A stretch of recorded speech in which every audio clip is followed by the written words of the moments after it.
తమిళనాడులోని హింస చెలరేగింది. ఇక పుదుక్కొట్టై జిల్లాలోని వాడక్కాడు ముత్తు మారెమ్మ ఆలయం దగ్గర రెండు వర్గాల మధ్య ఘర్షణ చోటు చేసుకుంది. పలు వాహనాలు ధ్వంసం చేసి ఇళ్లకు నిప్పు పెట్టారు దుండగులు. ఇక ఈ ఘటనలో పలువురికి తీవ్ర గాయాలు కాగా ఆసుపత్రికి తరలించారు.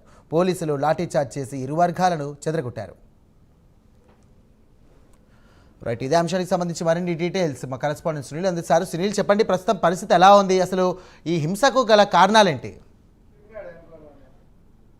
రైట్ సాయిరామ్, మొత్తం మీద ఏదైతే తమిళనాడు రాష్ట్రం పుదుక్కొట్టై జిల్లాలో హింసాత్మక ఘటన చోటు చేసుకుందని చెప్పొచ్చు.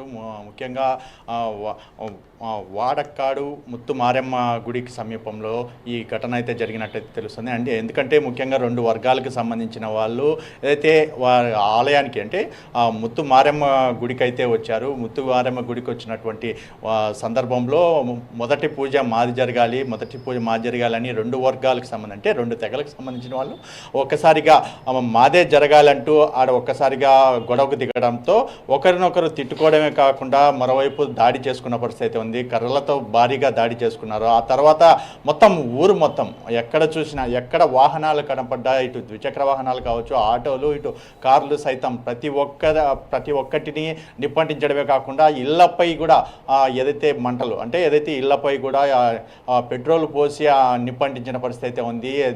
ఈ సంఘటన భారీ స్థాయిలో చెలరేగడంతో అంటే పూర్తిగా ఒక పెద్ద గొడవగా దారితీయడంతో అక్కడికి చేరుకున్నటువంటి పోలీసులు రెండు వర్గాలని చెదరగొట్టారు. ముఖ్యంగా ఆ పుదుక్కోటై జిల్లా ఎస్పీ అభిషేక్ గుప్తా పూర్తి స్థాయిలో అంటే తన మంది మార్బలంతో భారీగా చేరుకొని అక్కడ ఉన్నటువంటి రెండు వర్గాలని మొదట వాళ్ళైతే శాంతింప చేసిన పరిస్థితి అయితే ఉంది. అక్కడ ఎంత వాళ్ళని వారించినప్పటికీ వాళ్ళు మరోవైపు రాళ్ల దాడి కూడా చేసుకున్న పరిస్థితి అయితే ఉంది.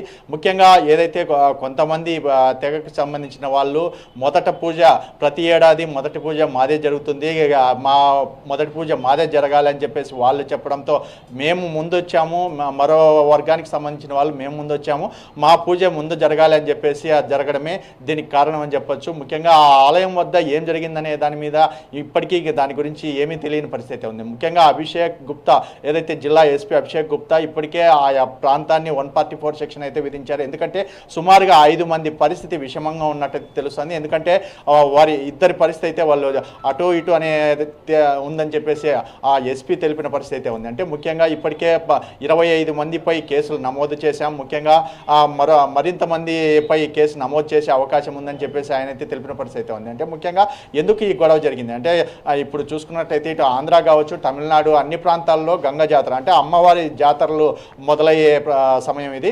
ఇటు ఆంధ్రాలో ఇప్పటికే కొన్ని ప్రాంతాల్లో గంగమ్మ జాతర మొదలవుతోంది. మరోవైపు అక్కడ కూడా ముత్తు మారెమ్మ అంటే ప్రధానంగా మంచి టెంపుల్లే ఉన్నాయి. అంటే ఆ టెంపుల్కి వాళ్ళ ఆనవాయితీగా వాళ్ళు ఒక వాహనంలో అంటే ప్రత్యేక రథాలు తయారు చేసి అక్కడికి అమ్మవారికి మొక్కులు తెచ్చుకోవడానికి వస్తుంటారు. ఈ సందర్భంగానే అక్కడ గొడవ జరిగినట్టయితే తెలుస్తుంది. దీనికి సంబంధించి ఇంకా వివరాలు తెలియాల్సింది. ఎందుకంటే ఎంతమంది గాయపడ్డారు, ప్రధానంగా 5 మంది మాత్రమే తీవ్రంగా గాయపడ్డారు, 20 మందికి స్వల్ప గాయాలు అయ్యాయని చెప్పేసి అంటున్నారు. కానీ ఎవరు దీనిపై అంటే ఎవరు పూర్తిగా ప్రాణాపాయ స్థితిలో ఉన్నారనే దానిపై ఇంకా తెలియాల్సి ఉన్న పరిస్థితి ఇక్కడ కనపడుతుంది. ముఖ్యంగా దీనికి సంబంధించి జిల్లా ఎస్పీ మాత్రం మరి కాసేపట్లో దీనికి సంబంధించి పూర్తి సమాచారం అందించే అవకాశం ఉన్నట్టయితే తెలుస్తుంది. Sairam. Right, thank you Sunil.